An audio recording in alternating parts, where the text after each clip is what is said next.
Revenge with Karen. Do we really need her here? That's what one of the execs muttered. Not quietly, not carefully, just a low murmur, as if I wasn't sitting 3 chairs away, sipping burnt coffee and highlighting a compliance addendum that would later save their hides. It wasn't the first time. Hell, not even the 5th. But that Tuesday hit differently. Maybe it was the way my pen froze mid-sentence, or the CFO chuckled like he'd just farted out an IPO. They forgot who'd built this house. I wasn't some flashy hire plucked from a founder's fantasy football team. I was Margaret and Green. And for 11 years, I had been the invisible backbone of this firm. I didn't crave recognition. I didn't do vision boards. I did contracts. I negotiated margins, clawbacks, incentive ladders, while they sipped espresso from cups smaller than their ethics. They doled out bonuses for team synergy, while I untangled billion-dollar red lines over holiday weekends, sinus infection in full swing, glass of stale wine by my side. I wasn't bitter. You can't be bitter when you know you're the reason the lights stay on. You just smile while someone else takes credit for the fires you've extinguished. That was my role. The ghost in the spreadsheet, the phantom signature beneath the trust clause, the steady hand behind the $250 million deal that made our firm appear larger than it really was. I remember a deal review last spring. The senior partner squirming as the client grilled us on contingency planning. They panicked. I smiled, pulled up section 14B, the key person trigger I had written, and watched the transformation. Doubt to relief like I just cast a spell. No thanks. No acknowledgement. Call ended early. Golf booked. So no. I wasn't shocked when I wasn't invited to the Aspen offsite. I wasn't surprised when my name was missing from the press release celebrating a record-breaking client win. And I certainly wasn't waiting for anyone to notice that I was quietly mentoring every associate on that floor, while rewriting their broken onboarding templates on my own time. I wasn't flashy. I was structural. By the way, if you've ever been passed over, spoken over, or had your work hijacked by someone who couldn't spell eBay, if it hit them in the face, hit subscribe and like. It helps the team. And maybe, just maybe, stories like this keep appearing in your feed. Then Logan arrived. Nuzio. Slick suit. 2 glaringly white teeth. The kind of guy who calls people rock stars, while firing half the office before lunch. He strutted through like a LinkedIn motivational poster, declaring we'd modernize everything and streamline leadership. Partners nodded like bobbleheads. Greg, the same guy who once CC'd a client calling them delusional toddlers, suddenly threw around the word synergy like a cure-all. Logan wanted to trim the fat. I knew I was on the chopping block the moment he requested the deal Bible, and didn't make eye contact. I handed over 8 binders, color-coded, indexed, annotated. He examined them like I delivered a box of expired Hot Pockets. No thanks. Just a grunt. Passed them to his assistant, who promptly dropped them. The disrespect was precise, surgical even. I didn't flinch. I'd dealt with Logans before. Loud, fast climbers mistaking bluster for ability. I'd buried 5 of them over my career. I kept my head down. Mentored the juniors. Fixed the billing system no one else could read. Corrected a fatal subclause 2 hours before contract signing. Quietly. No fanfare. And then it hit me, I wasn't invisible. I was being erased. Calendar invites disappeared. Email threads left me out. Org charts removed my name. And still I showed up. Always. Because I knew what they didn't. They thought the deal made me. I made the deal. Every clause they skimmed with glazed MBA eyes, I wrote in blood. First day Logan arrives. Tight blazer, ambition written all over him. Walks into Monday ops meeting like he's auditioning for a Suits reboot. Perches on the edge of a desk like sitting is for the unprepared.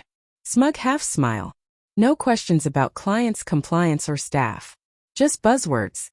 Lean, agile, strategic disruptor. Winks at a room of people who'd kept this place afloat since 2012. That was the beginning of the end. By Friday, calendar invite pops up. Knowledge transfer session. External ops alignment. Consultants fresh out of grad school. Armed with slide decks and buzzwords. I walked in and it hit me I was the exhibit, not the expert. They wanted me to pour 11 years of knowledge into kids with business cards. Teach them rollback clauses, fallback models, goodwill mitigation frameworks I handcrafted during a holiday layoff. I taught them. Sure. I accidentally omitted the part about real-time reporting triggers for budget escalations, the same ones the consultants later failed to configure. Oops. Next week, Logan summons me to his glass office. Smiles like a dentist delivering Novocaine. Sits on desk edge, hands steepled like a discount guru. Margaret, your work has been foundational, but we need fresh energy, adaptive thinkers. Folder slides across desk. Severance packet, NDA, tied with a pink bow. Effective immediately, he says like weather report. Greg passes by. Smirk. Tough market, huh? No one'll hire you now. Not at your level. No rage. No shouting. I pick up the packet stand. Greg, I spent 2 weekends fixing your bonus miscalculation. You're welcome. And walked out. No drama. No HR tantrum. No Karen moment.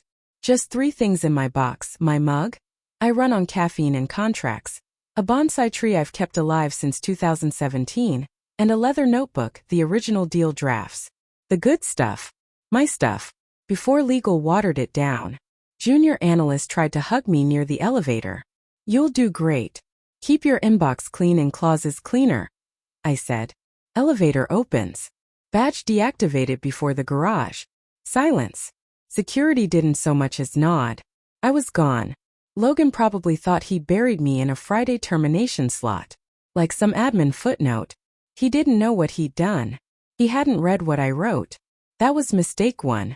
I carried the banker's box like it weighed a ton, though it held little more than a mug, 3 dried Sharpies, and the ghost of my self-respect. 11 years. No parade. No card. No certificate for keeping them afloat. Just that corporate hum, fluorescent lights, toner, and broken promises. Goodbye email never sent. What could I even write for getting fired after bleeding them dry for over a decade? Nah, I wasn't that woman. Logan tried to spin it. 1 clause. We can offer new talent, fresh leadership. Harold stared. This isn't spin. This is breach. We triggered their kill switch. Greg muttered it aloud. We fired the one person they said not to. Silence again. Different now. Fear. $250 million investor calls, brand damage. 1 overlooked clause now detonated. Back in my apartment, coffee in hand, inbox cleared. I smiled at the forwarded termination notice. They weren't just losing a deal. They were about to feel what ignoring the fine print means. Harold returned to the boardroom like a man carrying a corpse. Red folder battered. Tab CTR 00001. Original signatures. Blue ink. Smudges. Real paper. He laid it down like evidence in a trial. Logan leaned back, arms crossed. Let's get on with it. Harold ignored him. Turned past summaries, boilerplate, gloss until page 42. Smoothed the sheet, adjusted glasses, and read. In the event of termination, removal, or reassignment of the key person defined below, the client reserves the right to void the agreement in its entirety, effective immediately, without penalty, refund, or further obligation. Pause. Panic seeped in. Key person MA green non-substitutable without written client approval. Logan's smile twitched. Gone. Left hand gripped the table. Greg stared at the ceiling. Rachel tapped nails in tiny Morse code. Panic. Harold didn't blink. They've already invoked it. What do you mean? Logan's voice cracked. They've read this more carefully than we have. Exercise the termination right. Greg tried to salvage it. We can negotiate. Offer someone else. Harold tapped the page. Non-substitutable. Explicit. No backdoor. The client knew exactly what they were doing. Logan squinted, desperate. Who drafted this? Who put the clause in? Harold looked him dead in the eye. Margaret did. Silence. Bone-deep quiet. She wrote the client defense matrix. Negotiated performance-based safeguards. Created this clause on their suggestion. Protected the client from us. Sweat gathered at Logan's collar. Confidence curdled. The room understood. Margaret wasn't a replaceable operations mule. She was the one person the client trusted more than the brand, more than the PA. The one who drops a headshot alongside a LinkedIn link, smiling through networking events no one asked for. They wanted me gone, so I disappeared. I wrapped the bonsai tree in paper towels, tucking it carefully between 2 folders. One labeled Client Compliance Framework, the other clauses originals. That was all. My legacy condensed onto 8.5 by 11 sheets. A forest of footnotes, clauses, and deal terms that no one read until everything caught fire. One by one, I pulled the pins from the corkboard above my desk. Client quotes. That email where a manufacturer called me their corporate compass. A comic strip from 2016 about lawyers drowning in fine print. I didn't cry, not because I wasn't sad but because the room was too quiet for grief. I refused to give them that sound. I walked the hallway like a ghost no one could see.